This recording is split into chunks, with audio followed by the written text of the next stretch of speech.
بسم اللہ الرحمن الرحیم الحمدللہ والصلاة والسلام علی رسول اللہ اشہد ان لا الہ الا اللہ وحدہ لا شریک لہ واشہد ان محمدا عبدہ ورسولہ صلی اللہ علیہ وسلم۔ ماہ محرم کے حوالے سے ہم بدعات کا تذکرہ کر رہے تھے اور اس میں چند بڑی بدعات کے حوالے سے ہم نے بات کی تھی، جن میں ماتم کرنا، چہرے کو نوچنا، کپڑوں کو پھاڑنا، نوحہ کرنا، مرثیہ پڑھنا اور ہمارے رکشوں، بسوں اور گھروں میں لوگوں کا مرثیہ چلانا، تو اس طرح کی ساری چیزیں ہم جو ہے وہ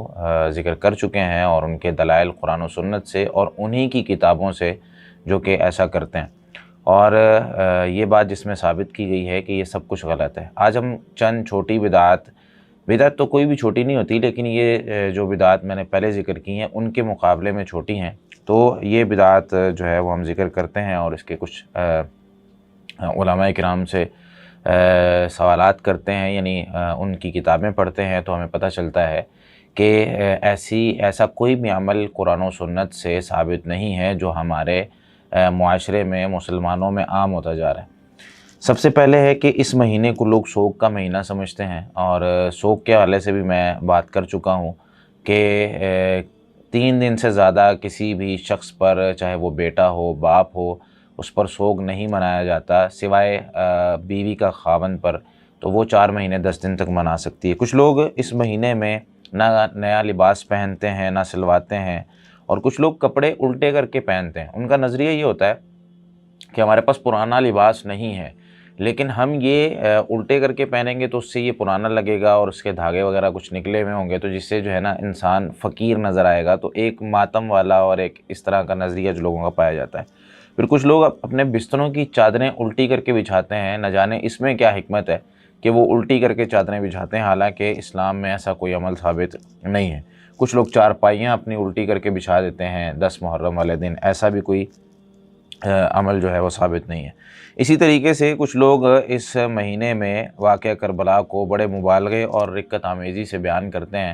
اور لوگوں کو رلاتے ہیں، لوگ بھی بیچارے وہ ان کے پیچھے چلتے چلے جاتے ہیں۔ انہیں مطلب ہمارے مسلمانوں کو ہوش کے ناخن لینے چاہیے۔ ہمیں نا اصل میں محبت نبی مکرم صلی اللہ علیہ وسلم اور صحابہ کرام سے بہت ہے،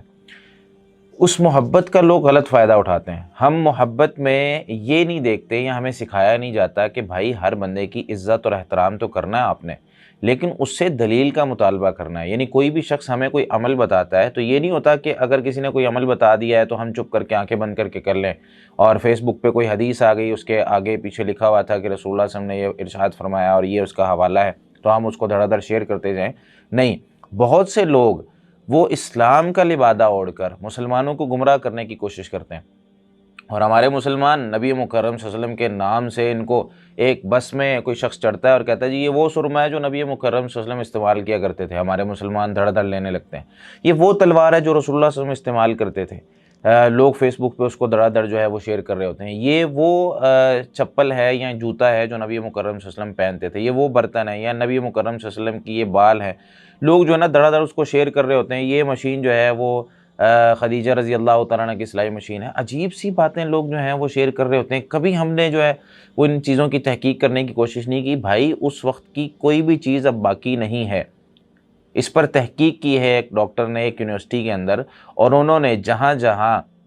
نبی مکرم صلی اللہ علیہ وسلم کے آثار کے بارے میں خبر دی گئی کہ دنیا میں یہاں پر آپ صلی اللہ علیہ وسلم کی فلاں چیز پڑی ہوئی، وہ کہتے ہیں میں نے خود جا کے PhD کا ان کا جو ہے وہ تھیسز موجود ہیں، اس پہ انہوں نے کہا ہے کہ میں خود جا کر وہاں پر دیکھ کر آیا ہوں، کوئی بھی چیز نبی مکرم صلی اللہ علیہ وسلم کی طرف منسوب کر کے اس کو ثابت نہیں کیا جا سکتا۔ تو میرے بھائی ہم کون سے اسلام اور کون سی مطلب نبی مکرم صلی اللہ علیہ وسلم سے محبت کے دعوے کر رہے ہیں کہ ایک طرف محبت کا دعویٰ ہے اور دوسری طرف نبی مکرم صلی اللہ علیہ وسلم کی تعلیمات پہ عمل نہیں کر رہے کہ آپ صلی اللہ علیہ وسلم کی طرف اگر کوئی چیز منسوب کی جائے، کوئی جھوٹی بات منسوب کی جائے، تو آپ صلی اللہ علیہ وسلم نے فرمایا اگر تو جان بوجھ کر ہے تو اپنا ٹھکانہ جہنم بنا لو۔ تو میرے بھائی ہمیں تحقیق کرنی چاہیے ہر معاملے میں۔ اسی طریقے سے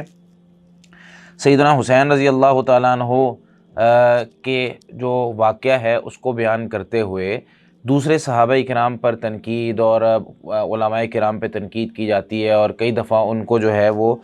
طعن و تشنیع کا نشانہ بنایا جاتا ہے، حالانکہ اسلام میں یہ بھی نہیں اور یہ بھی غلط ہے۔ پھر 10 محرم کو تعزیے نکالنا، انہیں قابل تعظیم و پرستش سمجھنا اور اس سے مرادیں اور منتیں مانگنا، یہ بھی بالکل غلط ہے۔ پھر 10 محرم والے دن اچھا 2 گروہ ہیں ہمارے معاشرے میں، ایک گروہ ہے کہتا ہے جی ماتم منانا ہے، اور دوسروں نے ان کی مخالفت کرتے ہوئے انہوں نے کبھی کھیر بنانا، کبھی حلیم بنانا، کبھی پانی کی سبیلیں لگانا، یہ دونوں غلط ہیں۔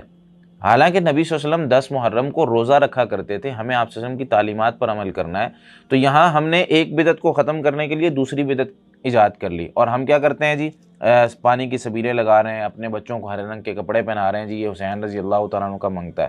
ایسا نبی مکرم صلی اللہ علیہ وسلم کے زمانے میں تو یعنی صحابہ کرام کے زمانے میں تو نہیں ہوتا تھا، کبھی کسی کے نام کا منگتا نہیں بنا۔ اسلام تو ان چیزوں سے منع کرنے آیا تھا کہ بھئی ہر انسان وہ عزت والا ہے، اس کا تعلق صرف ایک اللہ سے ہونا چاہیے، اور لوگوں سے اس کا تعلق نہیں ہونا چاہیے، ہم لوگوں سے تعلق بنا رہے ہوتے ہیں۔ اسی طریقے سے ذوالجناحین جو ہے یعنی 2 پر والے گھوڑے کے جلوس میں ثواب کا کام سمجھ کے لوگ شریک ہوتے ہیں، یہ بھی بالکل غلط ہے۔ اور 10 محرم کو ماتم کے جو جلوس نکلتے ہیں اس میں لوگ جو ہیں وہ دیکھنے جاتے ہیں، ماتم کو دیکھنا بھی غلط ہے۔ اسی طریقے سے کھیل کود کی محفلیں ان دنوں میں اگر قائم کی جائیں وہ بھی اسلام میں ثابت نہیں ہے۔ 10 محرم کو مرثیہ خوانی اور سینہ کوبی اور ماتم نوحہ شرکیہ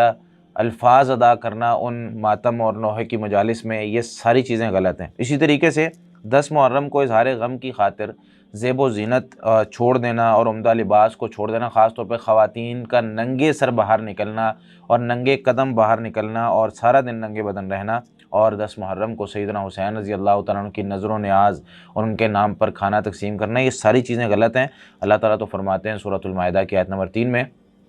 حرمت علیکم المیتہ والدم ولحم الخنزیر، تم پر مردار، خون اور خنزیر کا گوشت حرام کیا گیا ہے۔ ان تینوں کے ساتھ اللہ رب العالمین نے ذکر کیا وما اہل لغیر اللہ بہ، اور ہر وہ چیز جس پر اللہ کے علاوہ کسی اور کا نام، کسی بھی ذات کا نام لے لیا جائے۔ تو میرے بھائی اگر کسی بھی ذات کا نام لیا جاتا ہے اور اس کھانے کو تقسیم کیا جاتا ہے اللہ کے نام کے علاوہ، تو آپ خود قرآن پڑھیں، ہماری بات نہ مانیں، چھوڑ دیں۔ آپ قرآن کریم کھولیں، سورۃ المائدہ کی آیت نمبر 3 کا ترجمہ پڑھ لیں، جو آپ کے پاس موجود ہے قرآن کریم کا ترجمہ کسی بھی زبان میں، آپ اس کو پڑھیں، اور پھر آپ سوچیں کہ اللہ تعالیٰ تو ہمیں کہہ رہا ہے کہ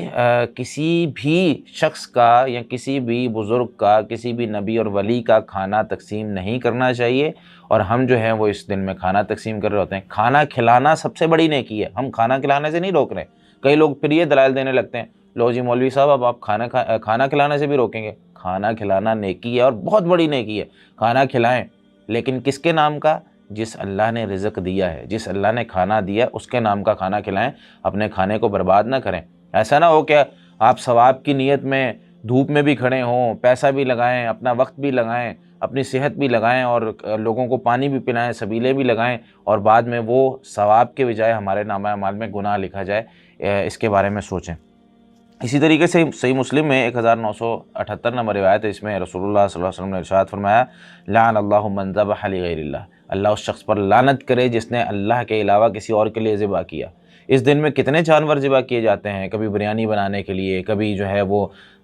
چاول بنانے کے لیے، پلاؤ، مختلف قسم کے سالن بنتے ہیں، حلیم میں گوشت ڈلتا ہے، تو بہت سارے ذبیحہ اس دن جو ہے وہ غیر اللہ کے نام پہ ہوتا ہے، تو یہ بالکل غلط ہے۔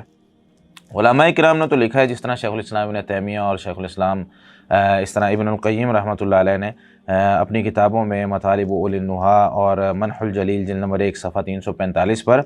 کہ کچھ لوگ اس مہینے میں بدعات کرتے ہیں، اور ایسی ایسی بدعات، انہوں نے کچھ بدعات کا تذکرہ بھی کیا، جس طریقے سے کہتے ہیں کہ عاشوراء کی رات کو قیام کرنا، اور کچھ جو ہیں وہ اس رات میں جمع ہو جاتے ہیں کہ جی ہم ایک خاص نماز پڑھیں گے۔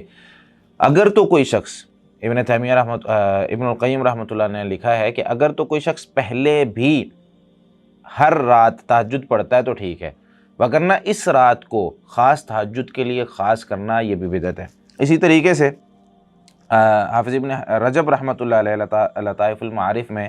صفحہ نمبر 13 پر لکھتے ہیں، اما اتخاذہ مأتما کما تفعلہ الرافضہ لاجل قتل الحسین رضی اللہ تعالی عنہ فہو من عمل من ضل سعیہ فی الحیاۃ الدنیا وہو یحسب انہ یحسن صنعا۔ کچھ لوگ اس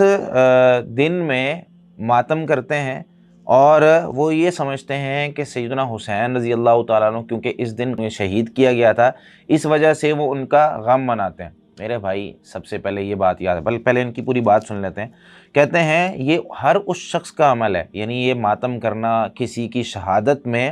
یہ ہر اس شخص کا عمل ہے جو دنیا میں کوششیں کر رہا ہے لیکن اس کی کوششیں، اس کا عمل جو ہے وہ ضائع ہو رہا ہے، اور وہ یہ سمجھ رہا ہے کہ میں اچھا کر رہا ہوں۔ وَلَمْ يَأْمُرِ اللَّهُ وَلَا رَسُولُهُ باتخاذ ایام مصائب الانبیاء وموتهم مأتما فکیف بمن دونہم۔ انہوں نے لکھا ہے کہ اللہ اور اللہ کے رسول صلی اللہ علیہ وسلم نے انبیاء کی دنیا سے رخصت ہونے کے دنوں کو اور ان کے فوت ہو جانے کے دنوں کو بھی اللہ نے ماتم کا دن منانے سے منع کر دیا، یا کسی نے نہیں منایا تو ان سے جو بعد والے صحابہ، تابعین، تبع تابعین یا باقی لوگ ہیں تو پھر ان کے بارے میں آپ کا کیا خیال ہے؟ یعنی بات یوں سمجھ لیں کہ سیدنا حسین رضی اللہ تعالیٰ عنہ کا ماتم منانے والے اور افسوس کرنے والے پچھلے جو 11 مہینے گزرے ہیں، کیا اس وقت انہیں افسوس کی یاد نہیں آئی؟ ان سے بڑے بڑے کتنے صحابہ کرام شہید ہوئے ہیں، سیدنا ابو بکر رضی اللہ تعالیٰ عنہ، بلکہ اس سے پہلے اگر نبی مکرم صلی اللہ علیہ وسلم کا تذکرہ کریں، آپ صلی اللہ علیہ وسلم اس دنیا سے رخصت ہوئے، کیا صحابہ کرام، تابعین، تبع تابعین اور اس وقت کیا کوئی گروہ ہے جو نبی صلی اللہ علیہ وسلم کے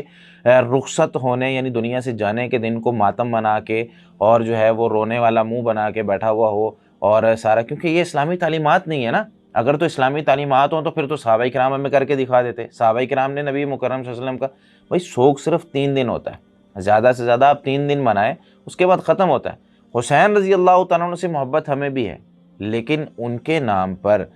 عوام کو ورگلا کے اور بہلا پھسلا کے بدعات کی طرف لے جانا، میرے بھائی ہمارے جو سنی بھائی ہیں انہیں اس چیز کو غور سے سننا اور سمجھنا چاہیے کہ بھائی ہم نبی صلی اللہ علیہ وسلم سے محبت کرتے ہیں، کیا صحابہ یا نبی صلی اللہ علیہ وسلم سے پہلے جو لوگ فوت ہوئے، خدیجہ رضی اللہ تعالیٰ عنہ فوت ہوئی، آپ صلی اللہ علیہ وسلم کے بیٹے ابراہیم فوت ہوئے، آپ صلی اللہ علیہ وسلم کی دوسری بیٹیاں فوت ہوئی، نبی صلی اللہ علیہ وسلم کے چچا جو ہیں ان کو شہید کیا گیا، کتنے آپ صلی اللہ علیہ وسلم کے رشتہ دار گئے، آپ صلی اللہ علیہ وسلم نے کسی کی دنیا سے جانے کے دن کو ماتم یا افسوس کا دن منایا ہو اور آپ صلی اللہ علیہ وسلم ہر سال مناتے ہو؟ ایسا کہیں ہے؟